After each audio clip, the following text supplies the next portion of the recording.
Alright, I'm recording from my smartboard, so hopefully today we're going to go over infinite limits. Infinite limit. So that means pretty much there's no limit. So we're redefining what limit without a bound means. So we've written does not exist because the limit, there were three ways the limit didn't exist. We had the limit didn't exist because it oscillated.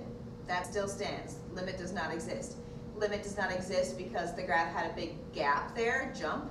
That limit still does not exist. We also had the limit where the graph approached, it kept going without bound. It went up or down, or one side went up, one side went down forever without bound. We're going to redefine that a little bit, not just say that limit does not exist, we're going to say that is an infinite limit. All right, we're going to be more specific about that now. So our objective is to determine infinite limits from the left and from the right. So one-sided limits, we're going to keep talking about those. And then find and sketch the vertical asymptotes of the graph of a function. I think you remember from pre-calculus how to find vertical asymptotes. It's where the denominator equals 0. So we're going to look at that more carefully. So infinite limits. Let's talk about this. F of x equals 3x minus 2. That's the graph over here. Limit of f of x as x approaches 2. If we try direct substitution, what happens? We get 3 over 0, okay? So, do you know what that means, 3 over 0? Pretty much that means that it's not a indeterminate form. If you get a 0 in the denominator and not in the numerator, then that's going to be a limit that's going to equal 0, or infinity, sorry. So 3 divided by 0, so far up until now you've called that undefined. Okay, well now we're going to define. So that's a word we used like in Algebra 1, Algebra 2, Geometry, undefined. We're defining it now. It's infinity.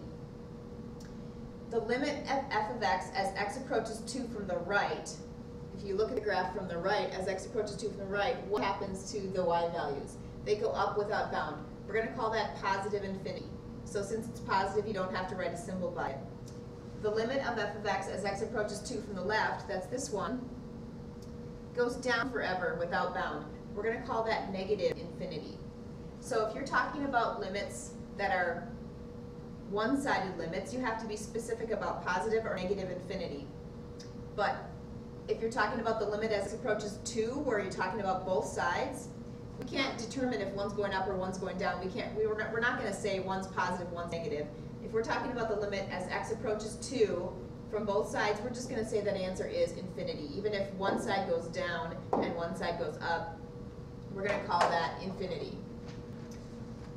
So when the denominator equals 0, by direct substitution, but the numerator is not 0, then that equals infinity. That limit is not really equal to infinity, so this equal sign really isn't true, but the AP test moderators and correctors will allow you to write equals infinity, even though something can never actually equal infinity. So you could put an arrow there if you wanted to, but they'll allow an equal sign. So let's find the limit if it exists. When you're finding a one-sided limit, so remember this is one-sided, you can just use direct substitution, and the one-sidedness probably won't matter. So if we do direct substitution here, we're going to get 0 over 0. So let's try to factor. This one's a little complicated to factor. Let's see if you remember. 6x squared, we're going to do 3x and 2x. And then for negative 1, we're going to have 1 and 1. We want a positive 3x and a negative 2x to give us a positive x in the middle. And now in the denominator, you might think of 4 times 1, because that might give you the 3. But we want this middle term, and I want something to cancel, so I'm thinking it's going to match that. So I'm hoping 2x plus 1 is one of my factors. So then what would the other factor be? I'm going to need a 2x here to make this equal 4x squared. And I want a 1 times something to equal a negative 3. So I'm guessing that's going to be a negative 3. If you check it, you get 2x squared on the first times first. 2x times 1 is 2x.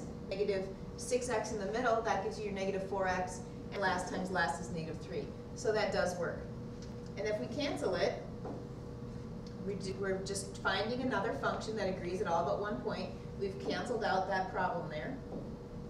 We get 3x minus 1 over 2x minus 3. Now if we try direct substitution, 3 times negative a half minus 1 over 2 times negative a half minus 3. 3 times negative a half is negative 3 halves minus 1. And then 2 times negative a half is negative 1 minus 3. So negative 3 halves minus 1 is negative 5 halves over negative 4. Dividing by negative 4 is the same as multiplying by the reciprocal. So the reciprocal of negative 4 is negative 1/4. Multiplying straight across, you get 5/8. Does that limit exist? It sure does. It's the limit of 5/8. It didn't matter that it was going from the left or the right there. We just plugged it in and got it. Let's look at this example here. The limit as x approaches 0 from the left. Direct substitution, we get 0 squared minus 1 over 0. What the heck does that mean? Let's get that into one fraction so we can maybe factor or cancel something and see what's going on here. So our x squared, we want to have a common denominator of x over x. I'm sorry, common denominator of x. So we're going to multiply by x over x.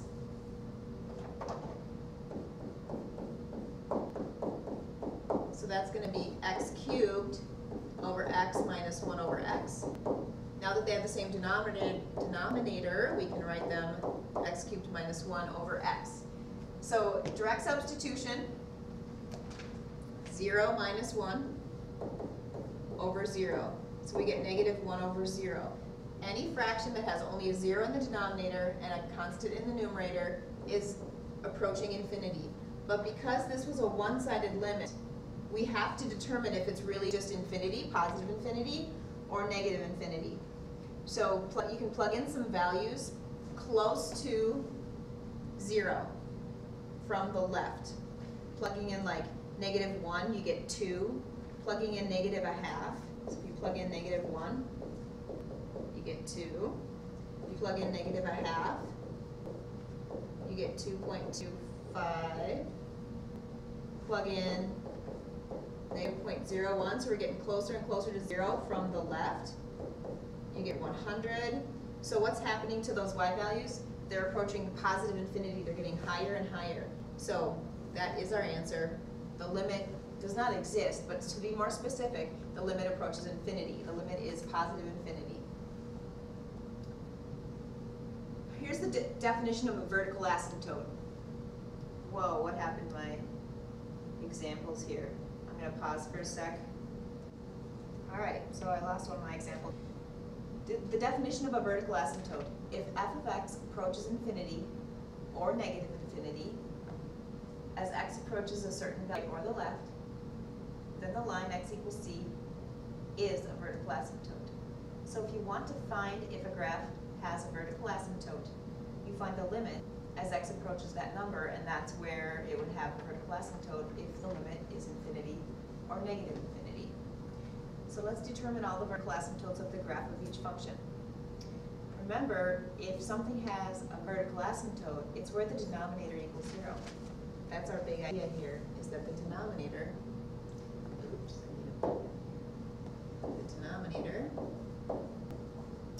has to equal 0, but not the numerator. So we can't have 0 over 0. It has to be some constant over 0. After we have canceled everything we possibly can.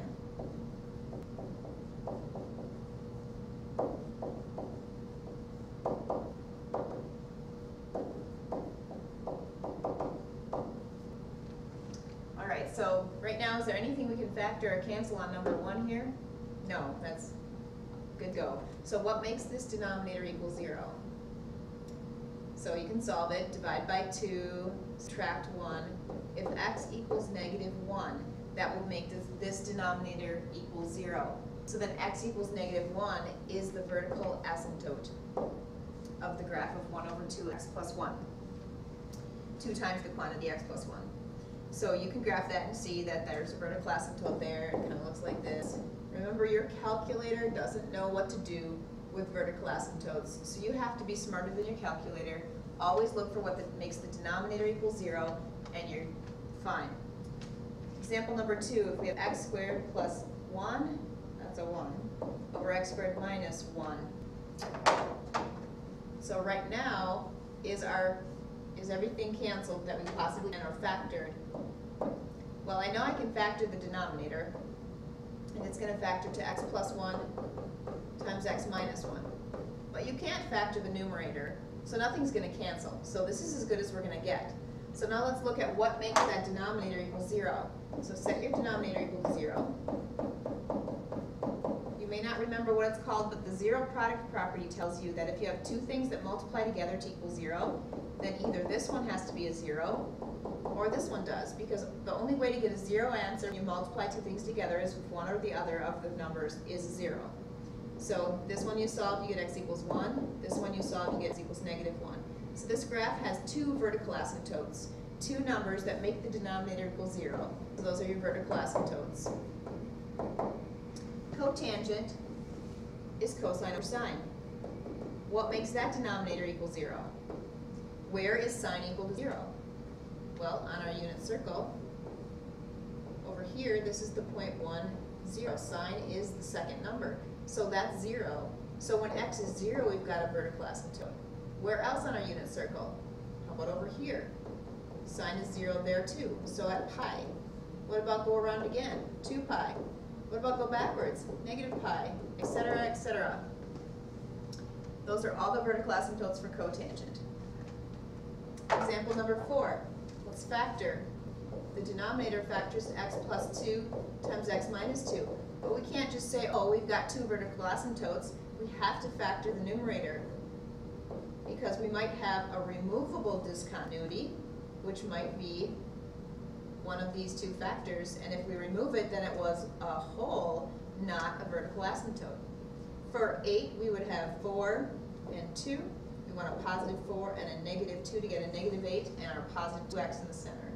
Notice that cancels, so the x equals 2 was actually a whole, not a vertical asymptote. It was a removable discontinuity. So our discontinuity that we have that's not removable is where x plus 2 equals 0, which is at x equals negative 2. So that's our vertical asymptote.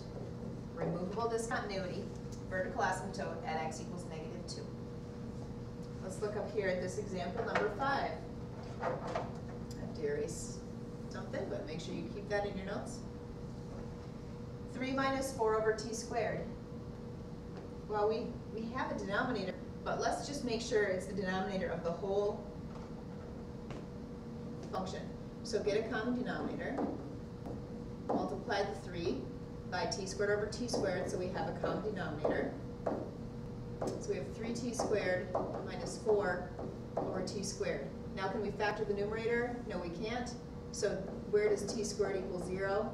Take the square root, you just get 0. So that is our vertical asymptote.